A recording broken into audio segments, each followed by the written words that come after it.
After watching an episode of Who Wants to Be a Millionaire, late one evening a husband and wife headed off to bed. Once under the covers, the husband started getting playful and asked if she felt like fooling around. She sighed and replied, "Not tonight, dear. I have a headache."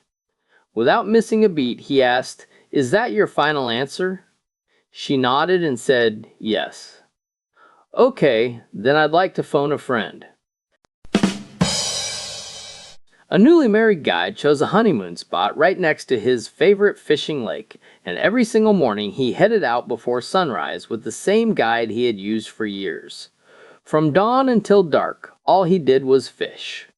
After a day or two, the guide finally shook his head and said, "Most guys on their honeymoon spend a lot more time with their new wife." The groom shrugged and answered, "Yeah, but you know how much I love fishing." Later that day, the guide tried again and said, "Don't newlyweds usually have other priorities?" The man sighed and replied, "Sure, but she's got gonorrhea, and you know how I love to fish." A few hours passed, and the guide pushed once more. "Well, there are other ways couples can still enjoy themselves." The fisherman nodded and said, "I know, but she's got diarrhea, and you know how I love to fish."